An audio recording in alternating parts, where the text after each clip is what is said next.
Good morning, students. Class 12th, subject business study, chapter 2.2, chapter name Scientific Management Principles and Techniques, वैज्ञानिक प्रबंध सिद्धांत एवं पद्धतियाँ। आज हम साइंटिफिक मैनेजमेंट के बारे में पढ़ेंगे। साइंटिफिक मैनेजमेंट जो है एक नवीन विचारधारा है। इसके जन्मदाता कौन है? फ्रेडरिक विंस्लो टेलर, जिन्होंने साइंटिफिक मैनेजमेंट को डेवलप किया है। F.W. टेलर जो है एक ऐसे व्यक्ति थे जो थोड़े ही समय में 6 साल के थोड़े से टाइम में वो एक श्रमिक से मुख्य इंजीनियर के पद पर पहुँचे। यानी कि उन्होंने अपने जीवन की शुरुआत एक श्रमिक के रूप में की और वो थोड़े ही टाइम में एक इंजीनियर की पोस्ट पर पहुँच गए। सन 1878 में एक श्रमिक के रूप में अमेरिका की मिडवेल स्टील कंपनी में भर्ती हुए थे और अपनी लगन और मेहनत के कारण 6 साल की अल्प अवधि में ही इसी कंपनी में मुख्य इंजीनियर के पद पर पहुंच गए।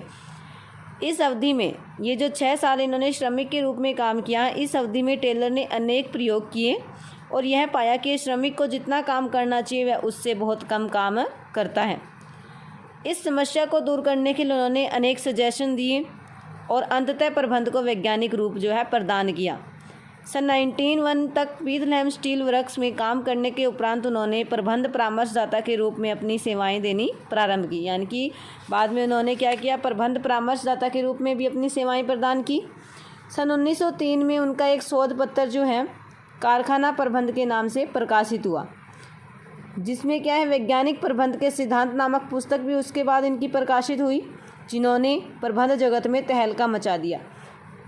सन 1915 में टेलर संसार से विदा हो गए, लेकिन प्रबंध में उनका जो योगदान है वो सदैव जीवित रहेगा। तो वैज्ञानिक प्रबंध क्या है? वैज्ञानिक प्रबंध किसे कहते हैं हम? कि प्रबंध को वैज्ञानिक तरीके से करना।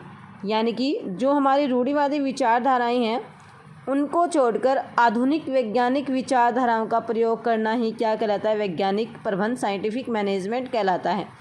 तो टेलर क्या कहते थे कि मैनेजर को अगर कोई भी काम करना है तो उससे पहले उस काम को उसे बहुत अच्छे तरीके से एनालिसिस करना चाहिए, गहन विश्लेषण करना चाहिए और उसी के आधार पर फिर उसे निर्णय लेने चाहिए। Definition of scientific management according to F.W. Taylor, scientific management is the art of knowing exactly what you want men to do and then seeing that they do it in the best and cheapest way. F.W. Taylor क्या कहते हैं कि वैज्ञानिक प्रबंध ये जानने की art है, ये जानने की कला है कि आप श्रमिकों से क्या काम करवाना चाहते हैं और ये पता लगाने के बाद कि हम क्या करवाना चाहते हैं, उसके बाद ये देखना कि वे उसको सर्वोत्तम या सस्ते ढंग से करें। वैज्ञानिक प्रबंध की विशेषताएं, यह एक व्यवस्थित विचारधारा है। व्यवस्थित कैसे है? कि इसके अंदर जो है हम व्यवस्थित ढंग से हर काम को करते हैं, साइंटिफिक तरीके से करते हैं। तो ये क्या एक सिस्टमेटिक अप्रोच है। It brings complete mental change, यह पूर्ण मानसिक परिवर्तन लाती है। मानसिक परिवर्तन, मेंटल चेंज का अर्थ क्या है?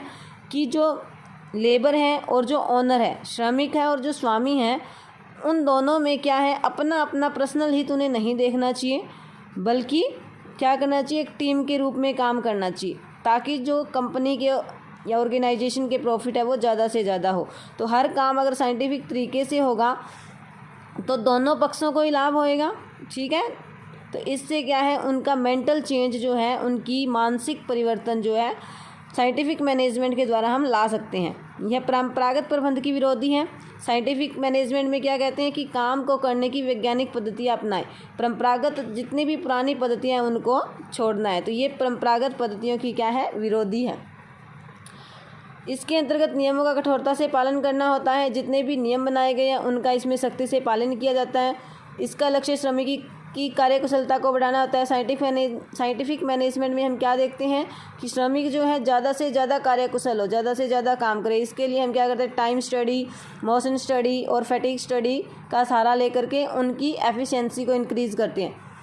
It gives due weightage to specialisation, scientific management में हम काम को छोटे छोटे हिस्सों में बांटकर प्रत्येक छोटे हिस्से को उसी व्यक्ति को देते हैं जो उस काम को अच्छे तरीके से कर सकता है। इस प्रकार एक ही काम को बार बार करने से व्यक्ति क्या हो जाता है, उस काम को करने में स्पेशलाइजेशन हासिल कर लेता है। तो ये स्पेशलाइजेशन को भी महत्व देती है। It is more useful for large concern, बड़ी संस्थाओं के लिए अधिक उपयोगी है, क्योंकि वैज्ञानिक तरीके से अगर हम हर काम को करेंगे तो वो क्या होएगा, महंगी प्रक्रिया होएगी। इस महंगी प्रक्रिया को ओनली जो लार्ज ऑर्गेनाइजेशन होते हैं वही सहन कर सकते हैं। It attempts to minimise wastes, वैज्ञानिक प्रबंध क्या करता है, वैज्ञानिक प्रबंध के अंतर्गत समय, माल, मशीन आदि के अपव्यय को कम करने का प्रयास किया जाता है। यानी कि ज़्यादा से ज़्यादा एफिशिएंसी से काम करने का इसके अंदर प्रयास किया जाता है और वेस्टेज को कम करने का प्रयत्न करते हैं हम। Principle of scientific management, 4 principle होते हैं हमारे साइंटिफिक मैनेजमेंट के। Science not rule of thumb, scientific management में हम क्या कहते हैं कि जो पुरानी पद्धतियाँ हैं उनको हमें नहीं अपनाना है, बल्कि हमें नए नए प्रयोग करके नवीन पद्धतियों को अपनाना चाहिए। तो ये science not rule of thumb कि हमें लकीर का फ़कीर बन के नहीं रहना है, हमें नई पद्धतियों को हमारी मैनेजमेंट में प्रयोग करना है। सेकंड प्रिंसिपल है हार्मनी नॉट डिस्कॉर्ड, मैत्री न कि मतभेद। इस सिद्धांत के अनुसार संस्था के अंदर जो है हमें ऐसा वातावरण तैयार करना चाहिए जिससे कि श्रम और प्रबंध दोनों एक दूसरे को अपना पूरक समझे। ठीक है, दोनों एक दूसरे को अपना पूरक समझेंगे, दोनों में क्या हो जाएगा, मेंटल चेंज हो जाएगा। इसको क्या बोलते हैं, मेंटल रिवॉल्यूशन, मानसिक क्रांति बोलते हैं। इससे क्या होएगा, मानसिक क्रांति अगर दोनों पक्षों में आएगी तो उनके बीच जितने भी डिस्प्यूट है वो ख़त्म हो जाएंगे, जिससे दोनों पक्षकारों को क्या होएगा, प्रॉफिट होएगा। कोऑपरेशन नॉट इंडिविजुअलाइजेशन, सहयोग न कि व्यक्तिवाद। इस सिद्धांत के अनुसार जितनी भी क्रियाएं हमें ऑर्गेनाइजेशन में करनी है वो हमें आपसी सहयोग से करनी चाहिए। जैसे कि अगर हमें स्टैंडर्ड स्थापित करने हैं तो मैनेजर को सबसे पहले जो है एम्प्लॉयज़ से इसके बारे में डिस्कस करना चाहिए, एम्प्लॉयज़ की भागीदारी बढ़ानी चाहिए। तो दोनों पार्टीज़ के बीच में, श्रम के बीच में और मैनेजमेंट के बीच में कोऑपरेशन होना चाहिए, व्यक्तिवाद नहीं होना चाहिए। प्रत्येक व्यक्ति का उसकी अधिकतम कुशलता तक विकास। टेलर कहते हैं कि प्रत्येक व्यक्ति जितने अच्छे तरीके से उस काम को कर सकता है वहाँ तक हमें उसका विकास करना चाहिए। सभी एम्प्लॉयज़ के लिए हमें उपयुक्त ट्रेनिंग की व्यवस्था करनी चाहिए और ये भी हमें ध्यान रखना चाहिए कि हमारे ऑर्गेनाइजेशन में जितने भी एम्प्लॉय काम करें उनको उनकी रुचि और उनकी एबिलिटी के अकॉर्डिंग ही काम सौंपा जाए। थैंक्स।